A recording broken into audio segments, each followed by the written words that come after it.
Olá! Na aula de hoje vamos fazer um exercício grande e tratá-lo de forma bem detalhada para entender como funciona a modelagem de entidades e relacionamentos. Antes de começar, vocês devem ler o exercício chamado Sistema Acadêmico da Universidade do Povo. Leiam o exercício todo. Depois nós veremos o exercício parte a parte e no final nós juntaremos as partes para mostrar um modelo completo. Agora, leiam o exercício. Bem, se você chegou aqui, já deve ter lido o exercício Universidade do Povo completo. Então, vamos nos lembrar o que nós devemos fazer. O modelo de entidades e relacionamentos é um modelo que fala do mundo como cheio de coisas que possuem características próprias e que se relacionam entre si. Ou seja, entidades que possuem atributos e relacionamentos. Uma entidade é uma pessoa, um objeto, um local, um animal, um acontecimento, uma organização ou outra ideia abstrata sobre a qual o sistema deve se lembrar alguma coisa. Então, nós já sabemos o que devemos procurar nesse texto. A gente também pode lembrar que entidades são objetos tangíveis, papéis exercidos por esses objetos ou pelas pessoas, eventos, interações como contratos e especificações. Finalmente, como teste, nós sempre podemos nos lembrar que entidades não possuem valores e entidades são conceitos completos. Atributos não são conceitos completos e possuem um valor. A primeira parte do exercício descreve a estrutura da universidade. Nós podemos ver lá que a universidade é dividida em centros universitários. Cada centro tem uma denominação e uma sigla, e os exemplos são fáceis: Centro de Ciências da Saúde, Centro de Ciências Exatas. Cada centro universitário é composto de várias unidades. As unidades podem ser institutos, escolas, hospitais. Um exemplo, por exemplo, é a Escola Politécnica. Cada centro possui pelo menos uma unidade, e todas as unidades têm que pertencer a algum centro. É uma estrutura hierárquica da organização da universidade. Isso se repete para as unidades. As unidades são divididas em departamentos. Centros, unidades e departamentos são identificados por nome e código. Bom, onde estão as nossas entidades? Como vimos, entidades são pessoas, objetos, locais, acontecimentos, organizações. Basicamente, quando estamos falando da estrutura como uma organização é colocada, é feita, estamos falando de suborganizações, que são entidades.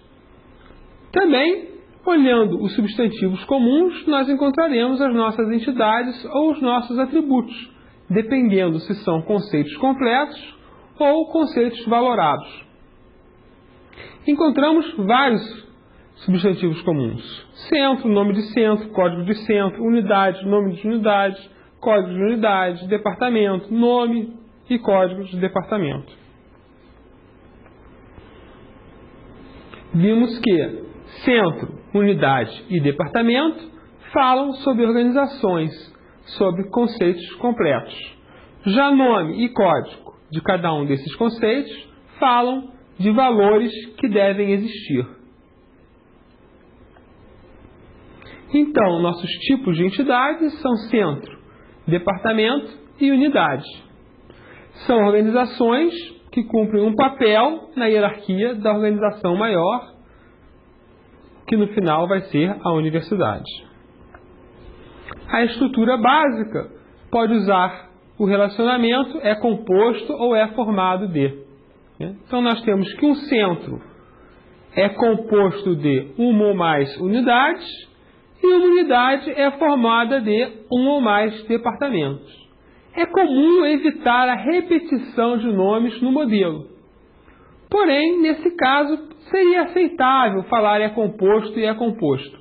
Mas, normalmente, a gente prefere usar sinônimos para que o relacionamento seja identificado facilmente. Veja que nós estamos escolhendo relacionamentos identificadores. Isto está descrito no modelo quando a notação do relacionamento usa uma linha contínua. Quando isso acontece, as entidades ficam com um canto arredondado, dizendo que elas dependem em sua identificação da entidade superior.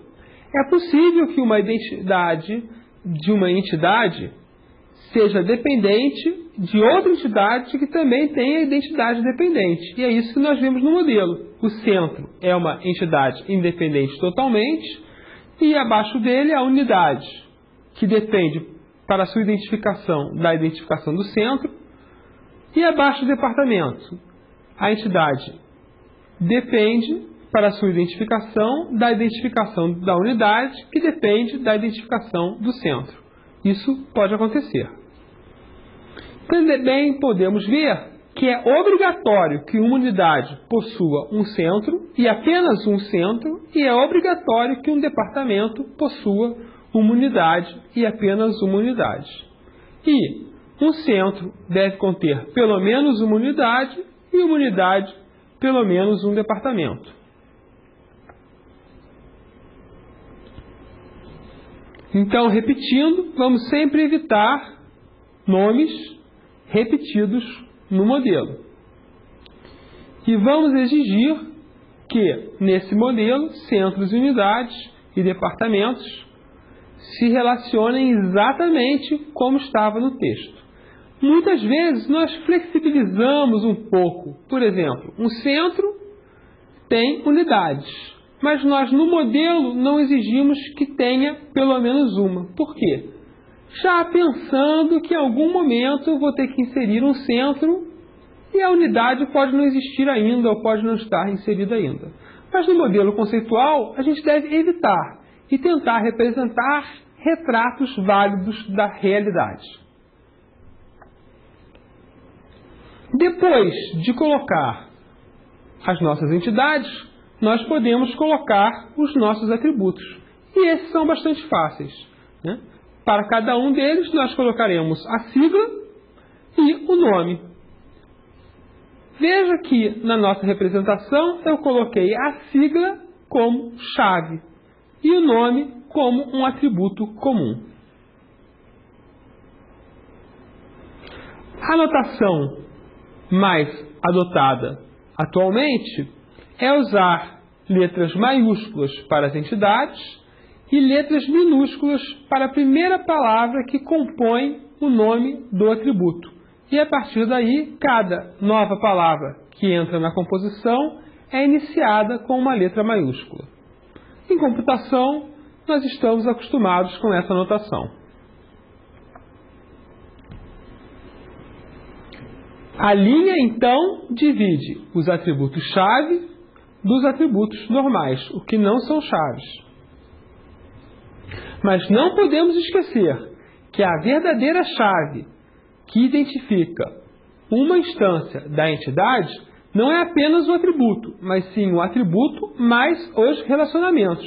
Isto está indicado pela linha contínua do relacionamento. Agora, a pergunta mais comum e um erro bastante comum em quem está começando. Por que a Universidade do Povo não é uma entidade? A resposta é fácil, porque no caso ela é um objeto único, perene no sistema. Então, por que eu vou colocar ele no modelo? Objetos únicos são sempre questionados. Além disso, o modelo é sobre a Unipovo. Então, a Unipovo é, na verdade, tudo que estiver inserido dentro daquele contexto. Além disso, você tem outra dica, que a Unipovo não é uma entidade. É o fato de ser um nome, né, proprietário, um substantivo próprio. Então, nós temos que ela é uma instância e não uma entidade, né? Por que, então, universidade não é uma entidade? Porque eu só tenho uma universidade. Novamente, o nosso objeto único, que não é necessário modelar. Na verdade, a solução que nós vemos até agora é uma solução bastante comum, mas nós teríamos uma opção que permitiria mais flexibilidade, apesar de causar alguns problemas de implementação. Essa opção seria normal se eu não pudesse controlar quantas suborganizações uma organização tem. Por exemplo, que um centro pudesse ter unidades que tivessem diretorias, que tivessem departamentos, que tivessem seções, né? E se isso ficasse muito complicado, já deixa de valer a pena ter uma entidade para cada coisa. Então, uma opção é criar uma estrutura recursiva, autorreferenciada. O modelo de dados, então, seria assim.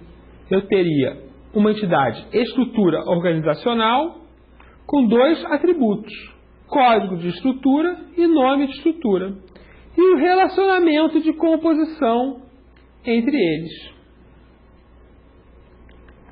Na prática, isso permitiria que cada instância apontasse para a sua instância superior, né? Então eu teria, por exemplo, um setor de microeletrônica que é sub do departamento de engenharia eletrônica, que é sub da faculdade de engenharia, que é sub da escola politécnica, que é sub do centro de ciências exatas, que não é sub de nada, que não aponta para nada. Essa estrutura é muito interessante, porém causa alguns problemas de desenvolvimento e só vale a pena usá-la se nós temos hierarquias muito longas, com mais de 4 entidades, ou hierarquias variadas, onde nós não podemos dar nomes às estruturas organizacionais. Agora, podemos analisar os professores. No texto diz que os professores estão alocados nos departamentos. Não podem ser de nenhum departamento. E é possível que um departamento não tenha professores. Não é provável, é claro, mas é possível. Ora, um professor é uma pessoa. É uma pessoa assumindo um papel. Então, é obviamente uma entidade. O relacionamento entre departamento e professor será feito de maneira 1 para N, permitindo que não haja nenhum professor, porém não identificador. Esta é uma opção de modelo. E nós estamos considerando aqui que o professor existe sozinho, né, no universo e não precisa, na sua existência ou na sua identificação, ser ligado fortemente, ser dependente do departamento. Os dados de professor são bastante longos, mas a identificação, a chave, é pequena. A chave é o CPF. Os dados, bom, nós temos nome do professor, nome do pai, nome da mãe, vários dados que identificam, que ajudam a trabalhar aquela pessoa, a informação relativa àquela pessoa. Veja que eu fiz uma opção para ter 2 números de telefone. Esta também é uma opção de projeto. Se eu quisesse infinitos números de telefone, eu precisaria de outra entidade. Outra coisa importante notar é que o endereço foi dividido, em suas partes. Por quê? Bom, é norma trabalhar com objetos atômicos, objetos indivisíveis. Eu poderia ter um endereço com uma outra entidade. Porém, cada professor provavelmente só vai ter um endereço. Eu não tenho nem interesse em ter 2 endereços para um professor, porque eu vou ficar em dúvida para onde mandar uma correspondência. Então eu posso colocar esses atributos já todos quebrados dentro do meu modelo. Estaria certo também modelar um endereço como um campo único, né? E deixar para mais tarde quebrar essa informação em partes quando essa análise fosse mais adequada. A verdade é que nós já sabemos de antemão que essa informação é quebrada. Então, normalmente, com a experiência, nós já colocamos no modelo de forma quebrada. Bom, então, conseguimos modelar a estrutura básica da universidade. Nós temos centros, que são compostos de unidades, que são formados por departamento, onde trabalham professores. Para a gente continuar, é interessante que você dê uma lida na próxima parte do modelo, que está no exercício. Pare a gravação e depois da leitura, volte para ver a próxima transparência.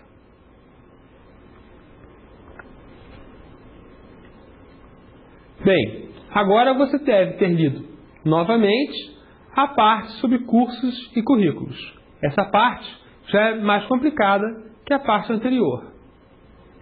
Cada departamento pode ser responsável por um ou mais cursos. Por exemplo, o curso de bacharelado em Ciência da Computação é do Departamento de Ciência da Computação. O curso de Tecnólogos em Redes de Computadores também. O curso é equivalente à atribuição de um diploma. Manter cursos e formar pessoas é a função mais importante da universidade. Ora, um curso é um conceito completo e possui atributos como nome, prazo, que podem ser valorados. Então, pode ser entendido como um conceito abstrato ou uma coisa tangível e muitas vezes até mesmo como uma especificação de algo. Aí fica um pouco da ideia da interpretação do analista. Porém, o curso é um conceito importante para o negócio da universidade.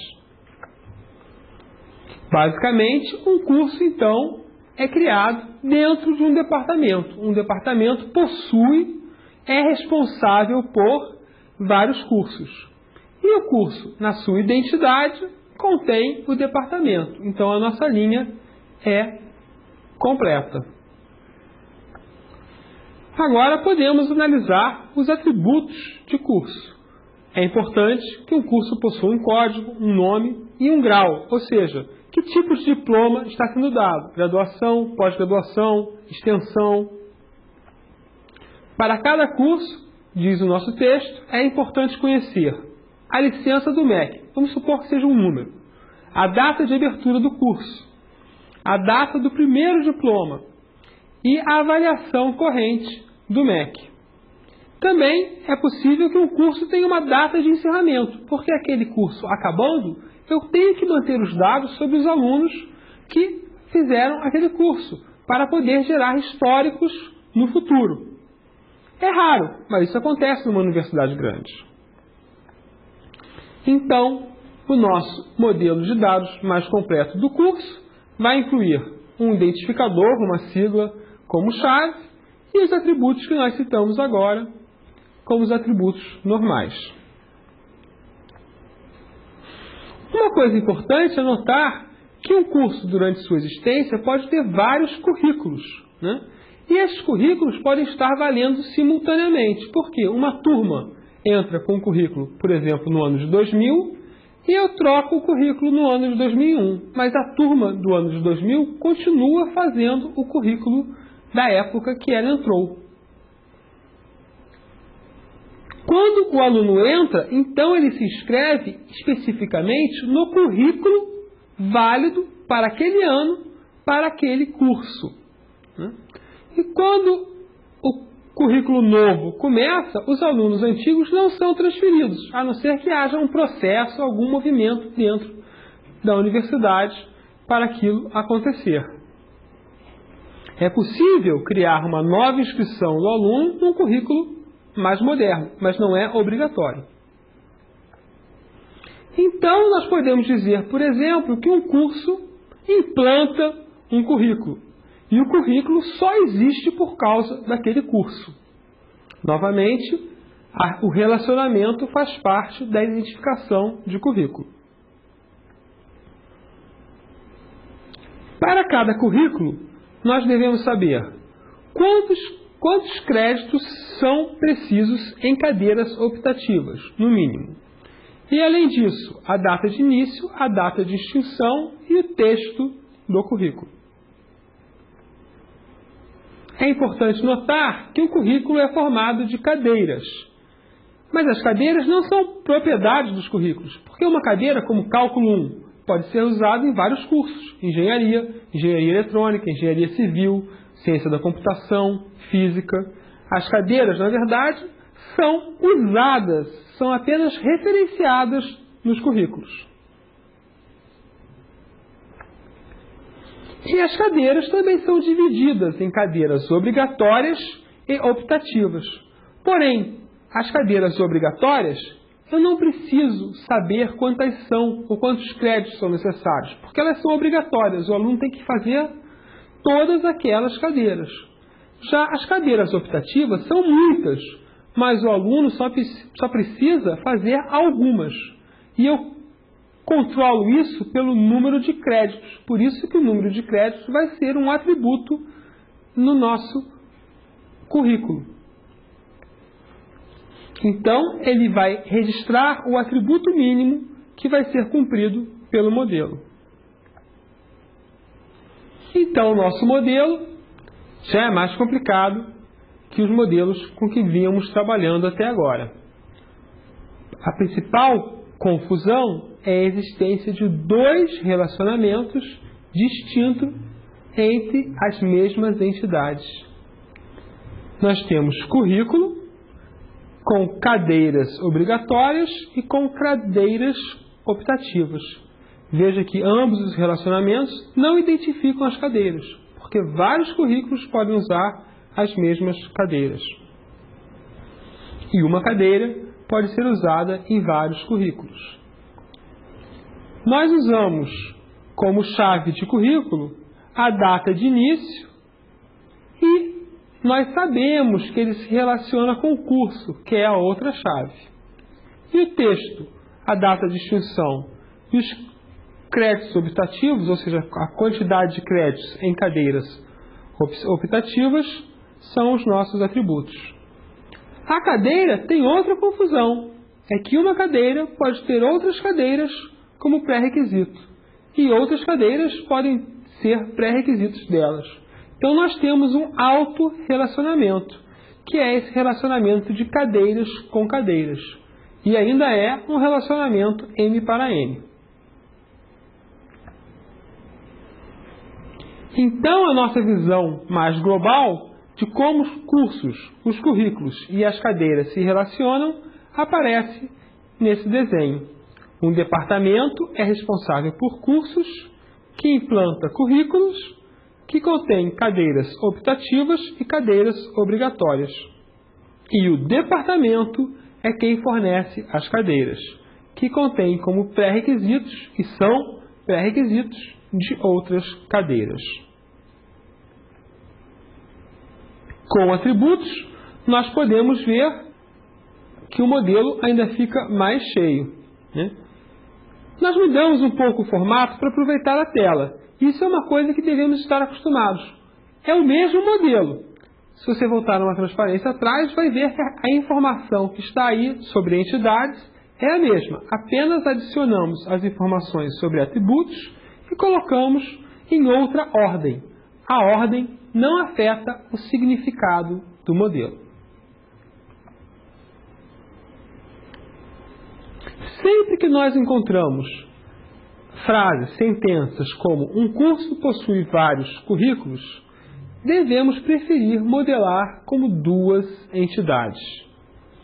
Veremos mais tarde que isso tem relação também com um modelo lógico ou um modelo relacional. Alguns autores deixam ou até sugerem que nós coloquemos currículos dentro da entidade, no modelo conceitual. Seria um passo, mas o modelo conceitual final sempre deve ter essas entidades em separado.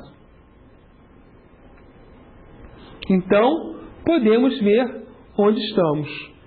Temos centro, unidade e departamento compondo a estrutura, os professores trabalhando nos departamentos, os departamentos sendo responsáveis por cursos, que implantam currículos, que usam cadeiras. Agora, podemos ler a próxima parte do exercício.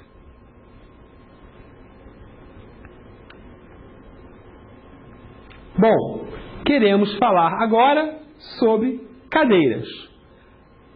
A confusão começa a aumentar. Por quê? Porque o modelo que estou apresentando aqui, o exercício, é baseado no mundo real. E no mundo real as coisas nunca são tão fáceis como nos nossos exercícios escolares. As cadeiras, então, são fornecidas por um departamento, sendo mantidas por eles. E cada cadeira possui um código, um nome, uma data de criação, uma data de extinção e várias ementas.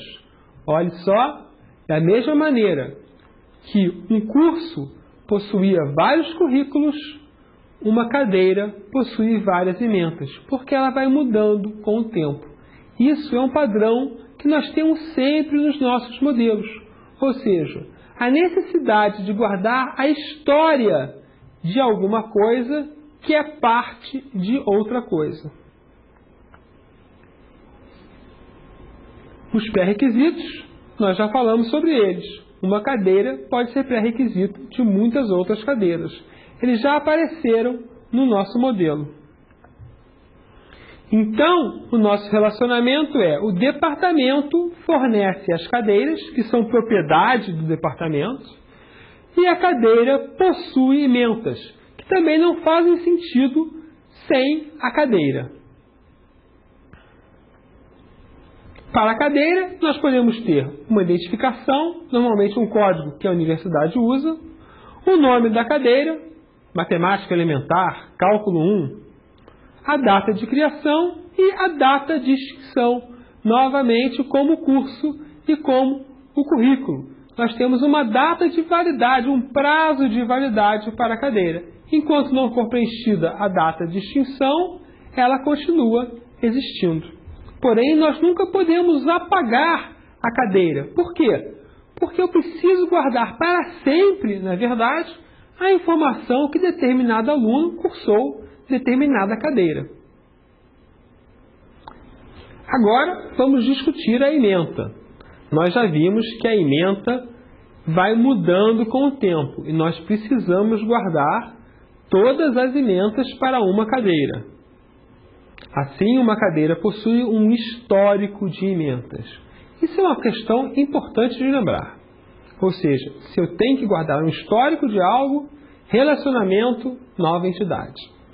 Cada ementa possui uma data de início de validade, uma data de final de validade, um objetivo, um texto e um conjunto de livros de referência. Opa! Conjunto de livros. Já estou falando de um relacionamento e de uma nova entidade. Sempre que nós trabalhamos com vários objetos, vários conceitos, estamos falando de novas entidades. A ementa também possui um número de horas, que não estava com a cadeira, viu? Isso tinha que estar em algum lugar. E uma quantidade de créditos. Então, o nosso modelo local fala de cadeiras que possuem ementas. A ementa tem data de início, data de extinção, objetivo, texto ementa, horas aula, créditos. Veja que a cadeira identifica a ementa. A cadeira é um conceito abstrato que define muito pouco. Por quê? Por exemplo, não tem os créditos. Apenas a ementa vai dizer quantos créditos tem a cadeira. A definição mais detalhada. Mas a ementa também é um conceito abstrato. Uma cadeira ou uma ementa só existe realmente quando se abre uma turma. A turma, sim, ela vai existir, ela vai acontecer, ela é um evento no tempo. Uma turma tem um código e uma lotação. Os outros dados são relacionados à cadeira. Ela pode ser ministrada, pode ser dada por um ou mais professores. Algumas turmas têm 2 professores. e ela permite, quando existe, que os alunos façam a matrícula.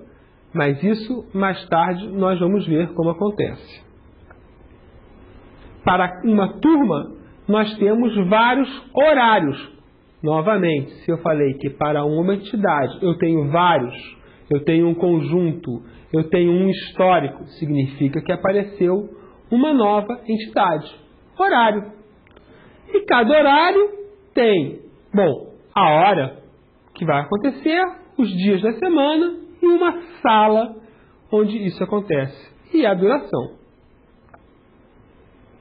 Então eu tenho, olha como as coisas no mundo real são mais complicadas do que parecem no seu histórico escolar, por exemplo. Uma turma implementa uma ementa válida de uma cadeira e os horários indicam como a turma acontece no mundo real. Os professores são responsáveis pela turma. Eu poderia ter os professores responsáveis pelos horários. Seria uma opção que poderia ocorrer numa escola específica, numa universidade específica. E os alunos se matriculam na turma. Mas não vão ser nem mesmo os alunos. Nós vamos ver isso daqui a pouco. Então, nosso modelo, professor, turma, cadeira, ementa, turma, horário. Nós podemos entender como ele funciona a partir do texto anterior. Com os atributos, nós não vimos ainda qual? Os atributos de turma, que ficaram poucos atributos, porque a informação mais importante, na verdade, está na ementa, mas tem a lotação, ou seja, quantos alunos podem ir naquela turma. E a outra informação importante é como aquela turma vai ser implementada. Em que sala, em que dia da semana, em que horário, com que duração. As chaves foram escolhidas para horário início, dia da semana. A sala é necessário? Eu poderia ter uma turma apenas em 2 salas simultaneamente? A minha resposta, no caso dessa universidade, é não.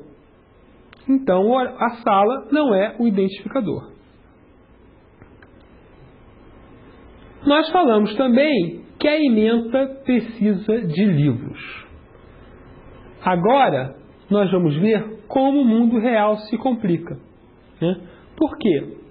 Às vezes, para definir apenas um simples atributo, nem tão importante no contexto geral do modelo, nós temos que investigar muita coisa. Então, um livro é importante guardar o título, o autor, a edição, o ano de edição e a editora. E cada livro é indicado, identificado por seu ISBN. No glossário, no final do exercício, vocês vão ver informações mais detalhadas sobre o ISBN. Quando você chegar lá, vai descobrir, por exemplo, que o ISBN tem várias versões diferentes, vários formatos diferentes e a maneira de mostrar é diferente da maneira de guardar. Por exemplo, o ISBN moderno tem 13 números, mas você deve ter um campo com 14 números, porque no futuro ele terá 14 números. Então, essa leitura vai te mostrar como que o sistema real vai se tornando confuso. Por quê? Porque às vezes, não só nós temos uma complexidade global, que já apresentamos aqui, por exemplo, entre currículo e cadeira. A cadeira é dividida em ementa, dividida em turma, divididas em horários. Como nós podemos ver também que um simples dado bem detalhado vai exigir um estudo para ver como ele é implementado. Por exemplo, se eu quisesse calcular a média dos alunos, haveriam várias maneiras de calcular média, com peso, sem peso, e também haveria uma confusão no modelo. Então, uma ementa pode usar vários livros e, obviamente, um livro pode ser usado em várias ementas. Às vezes, um livro serve para uma cadeira de graduação e para uma cadeira de pós-graduação. Às vezes, um livro é usado metade em uma ementa, metade na outra ementa.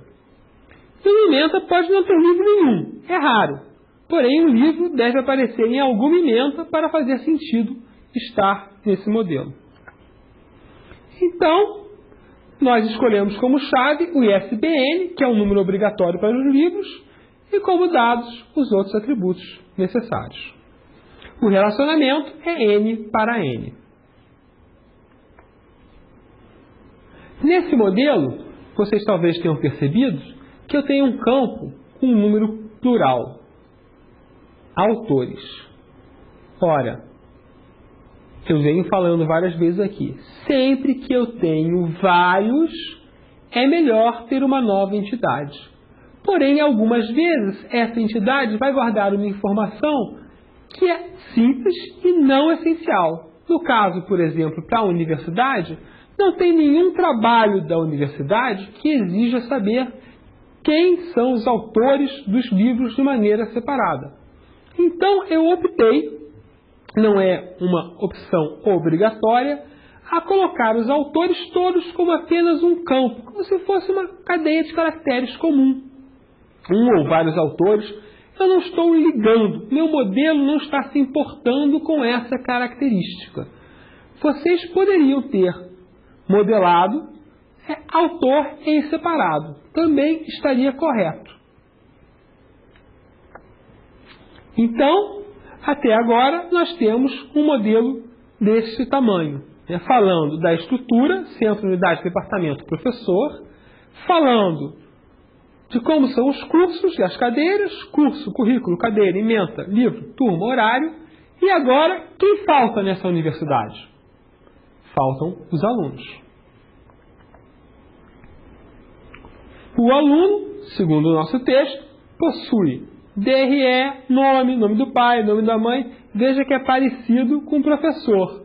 Na orientação a objeto, vocês terão a opção de trabalhar isso de forma conjunta. Aqui também, mas não é tão usual usar herança nesse caso. E a frase que gera complexidade ao nosso modelo é o fato de um aluno poder fazer inscrições em cursos. E toda a documentação de um aluno não é relacionada ao aluno mesmo, mas sim à inscrição que ele faz. E a inscrição tem um número, uma data de início, uma data de conclusão, uma data de cancelamento opcional, um meio de inscrição e uma nota de vestibular opcional. Então, o aluno se inscreve em um currículo e não no curso. Se vocês conseguirem ver por que isso acontece, vocês estão bem nessa modelagem. Mas vamos tentar explicar. Ora, o curso é apenas uma especificação e o currículo é realmente aquele curso que o aluno está fazendo. Se o aluno mudar de curso, na verdade, ele está mudando de currículo. Se o curso mudar o currículo, o aluno não muda de currículo, apenas se fizer um processo solicitando isso. Já temos, então, uma justificativa dessa separação curso-currículo. O currículo é a implementação real daquele curso que foi pensado, é o que vale. Da mesma maneira, o aluno pode fazer vários cursos, vários currículos. Pode, por exemplo, se matricular simultaneamente em 2 cursos de graduação. Depois que ele acabar a universidade, pode voltar e fazer uma extensão, uma pós-graduação. Para cada um desses cursos, que são, na verdade, currículos, ele tem uma inscrição diferente. Porque se eu não fizer isso, eu vou misturar os diplomas, vou misturar os históricos do aluno. Qual é o meu histórico no curso de matemática? Ele é diferente do meu histórico do meu curso de extensão em gerência de sistemas. Por que ele é diferente? Porque ele tem inscrições diferentes. Para a inscrição, nós temos um número de inscrição, uma data de conclusão, uma data de cancelamento, um meio e uma nota de vestibular. Está aqui no nosso modelo. Então, no detalhe, é importante ver que um aluno tem várias inscrições. Nesse exato instante, nós podemos decidir se nós vamos exigir uma inscrição ou deixar que ele não tenha nenhuma inscrição. é mais adequado um modelo onde ele tenha pelo menos uma inscrição. Agora, o aluno faz matrículas em turmas. O aluno pode cursar cursos diferentes, com inscrições diferentes e continua sendo o mesmo aluno. Ele também pode se inscrever várias vezes no mesmo curso. Ele pode ser reprovado no curso, jubilado e voltar àquele curso. Então, na verdade, quem está se matriculando não é o aluno, mas é a inscrição daquele aluno, que é usada para marcar a matrícula. Além disso, nós devemos notar que um aluno pode se matricular muitas vezes em uma cadeira, porque ele vai sendo reprovado e vai tentando outra vez. Cada matrícula relaciona, então, o aluno, por meio da inscrição, com a turma, e não com a cadeira ou com a ementa. E possui uma identificação, uma data de pedido, uma data de aprovação, uma data de trancamento, um aproveitamento, a nota, e uma quantificação da presença. Além disso, uma coisa, um tipo de atributo também muito comum, o status daquela entidade. Ou seja, como ele está? Aceita, trancada, aprovada, reprovado por média, reprovado por falta. Esse é um tipo de atributo onde nós escolhemos valores fixos possíveis, que é bastante comum. E é interessante colocar, nesse caso, observações. Então, uma inscrição, que é uma representação do aluno, faz matrículas. Vejam que esse modelo não é simples. Por exemplo, se você quiser saber a sua nota em uma cadeira, olhe onde está a informação. Então, vamos supor que você queira saber a nota do João em cálculo 1. O João é um aluno. Lá no alto do modelo, você vai encontrar o aluno e cálculo 1 é a cadeira. Você vai encontrar aqui embaixo. Para saber a nota, eu tenho que ir navegando nessas entidades. De cadeira, para ementa, para a turma, para encontrar a matrícula que tem a inscrição, que é a do aluno João. Isso é uma busca razoavelmente complexa. Porém, é a única maneira de representar a informação considerando todas as possibilidades que um aluno tem de se matricular em vários cursos, em várias cadeiras, e que as cadeiras têm ementas diferentes, turmas diferentes, em horários diferentes, em salas diferentes. Essa é a complexidade de um modelo bem aproximado a um modelo real, que se resume na sua mão, para o usuário, em um histórico escolar, nome, cadeira, nota. Veja, então, a dificuldade de fazer um verdadeiro modelo de informações. Finalmente, temos a questão do aproveitamento na cadeira, né? Que é o seguinte: às vezes o aluno, para uma inscrição, não faz a cadeira. Faz o quê? Usa uma cadeira que ele já fez em outro curso e que não tem nem a mesma ementa, nem o mesmo nome, mas é parecido o suficiente para o coordenador ou para o conselho daquele curso considerar válida. Ele pode ter feito, por exemplo, Física Experimental 1 em um curso e ela é semelhante à Física Experimental 2, né, de outro curso. O aproveitamento, então, é relacionado à inscrição. Um aluno faz uma matrícula ou obtém um aproveitamento, mas esse aproveitamento é relacionado a uma matrícula específica, a outra matrícula do aluno em outra cadeira. Esse pedaço do modelo, então, ficou razoavelmente complexo. Nós temos curso, currículo e inscrição. A inscrição permite que eu faça matrículas. Essas matrículas são em turmas. A inscrição permite que eu obtenha aproveitamento sobre outras matrículas para atender quem? Ao currículo de um curso.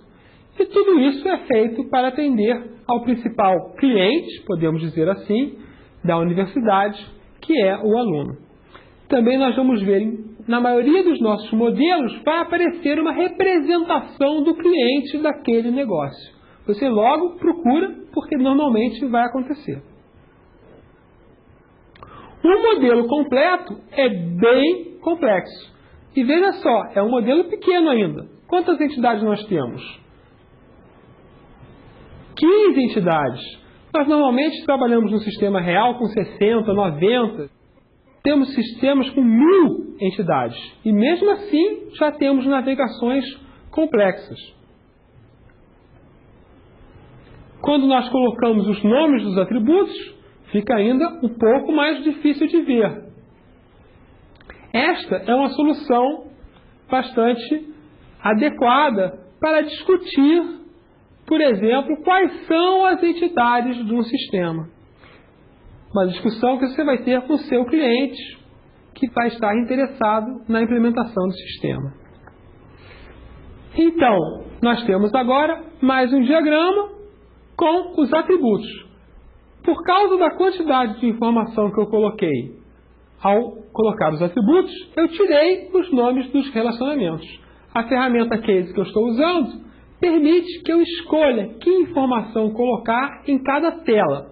Isso é uma característica bastante interessante. Agora, então, completamos o nosso modelo. As principais características desse exercício são proximidade com o mundo real e uma quantidade já bastante razoável de entidades. Até a próxima aula.